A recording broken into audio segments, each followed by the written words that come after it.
মাননীয় সভাপতি,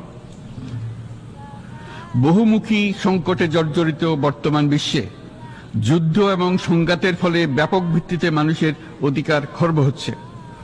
বিশ্ববাসীর উদ্বেগ এবং নিন্দা সত্ত্বেও গাজায় গণহত্যা থামছে না।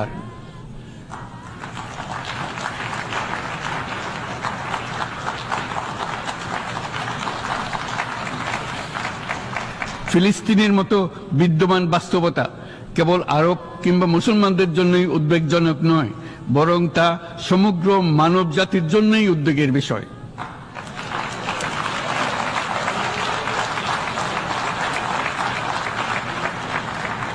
একজন মানুষ হিসেবে প্রত্যেক ফিলিস্তিনির জীবন অমূল্য।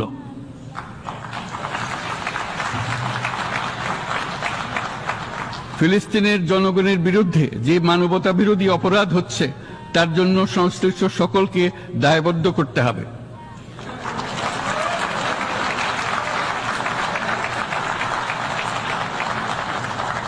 ফিলিস্তিনের জনগণের উপর চলমান নৃশংসতা, বিশেষত নারী এবং শিশুদের সাথে প্রতিনিয়ত যে নিষ্ঠুরতা বিশ্ব দেখাচ্ছে, তা থেকে নিস্তারের জন্য বাংলাদেশ অনতিবিলম্বে সম্পূর্ণ যুদ্ধবিরতির আহ্বান জানাচ্ছে।